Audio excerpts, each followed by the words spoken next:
en la explicación de cómo nuestros antepasados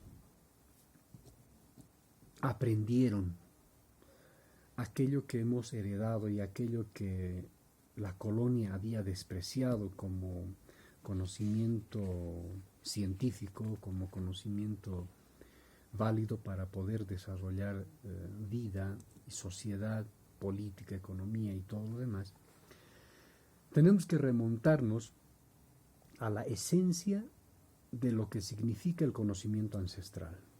Este conocimiento ancestral que básicamente por la forma de cómo hemos estudiado, por la forma de cómo se ha descubierto y la esencia que tiene en sí la riqueza de conocimiento, nos va a conducir directamente a algo fundamental.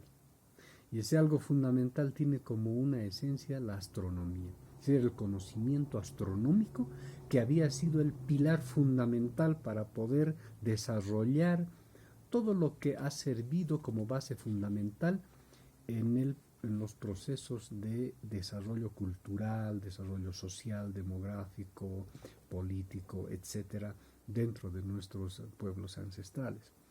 Lo que quiere decir es que esto va a fundamentar, por ejemplo, esta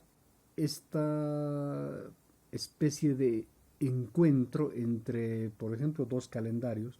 Nosotros dentro del calendario gregoriano estamos en el 2020, pero los pueblos ancestrales, de acuerdo a su propio conteo y de acuerdo a su propia historia, estamos rebasando, en el caso de nuestra cultura, por ejemplo, más allá de los 5.000 años. Sería otro debate entrar en cuánto es la cifra, digamos, más antigua.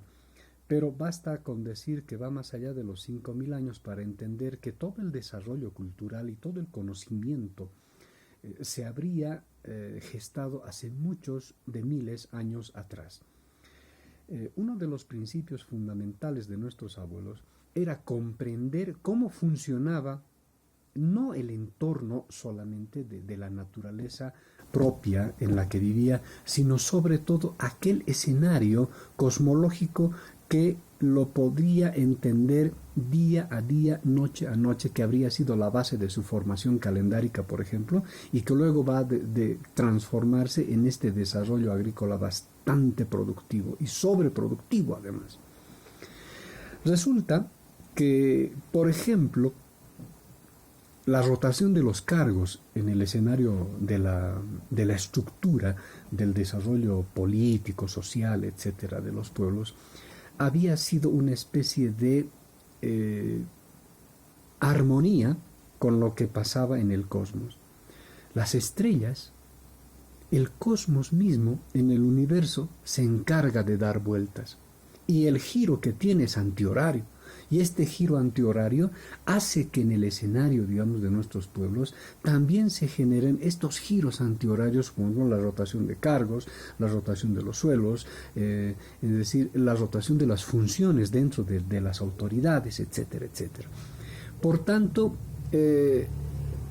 los tejidos van a tener, y los colores van a tener una representación bastante simbólica en relación a lo que significaba la comprensión del universo. Eso semióticamente lo tenemos grabado en los tejidos, en los tallados, lo tenemos representado en la música, lo tenemos representado en los rituales, lo tenemos representado en las danzas, inclusive en el mismo idioma ancestral que hoy en día poco a poco está veniendo a ser de menos. Ejemplo, en matemáticas nosotros tenemos un conteo y podemos demostrar que el conteo es infinito. Esto en Aymara se conoce como guaraguara. ¿Qué es la guaraguara? Nosotros nos han dicho que son estrellas, pero básicamente tiene que ver con esta comprensión del infinito. Otra, la huirajocha. O el huirajocha, dependiendo de cómo se le explique, ¿no? ¿El huirajocha qué es? El huirajocha nosotros hemos entendido que había sido una gran autoridad, un gran sabio, etcétera, pero básicamente también tiene que ver con la explicación o con lo que se relaciona con la constelación, ¿no es cierto? El mismo universo. Entonces, esta forma de cómo se agrupan las estrellas, ¿no? Estas son las constelaciones. Esto es la huirajocha. Entonces, esto habría servido también para poder desarrollar conocimiento ancestral. Ahora, este conocimiento ancestral nosotros tranquilamente podemos decir que es un conocimiento científico, claro que sí. Lo que pasa es que contemporáneamente hemos desarrollado ciertas reglas de las ciencias contemporáneas que decimos que aquello que no entra en esta regla no es ciencia, pero si entramos de base a conocimiento básicamente, es pues ciencia ancestral, esto que nosotros decimos, ¿no? Ahora, por otro lado, ¿cómo es que esto sobrevive hasta nuestros tiempos? Durante la historia de la destrucción del conocimiento ancestral, que es así como podríamos describirlo también, este mismo conocimiento ancestral ha venido sobreviviendo. Y en el último tiempo eso lo vamos a reconocer, por ejemplo, en las fiestas patronales. Las fiestas patronales llevan una especie de escondido todo este conglomerado, quizás no al 100%, pero por lo menos en un modo de decir que cómo estos principios y conocimientos ancestrales todavía intentan sobrevivir.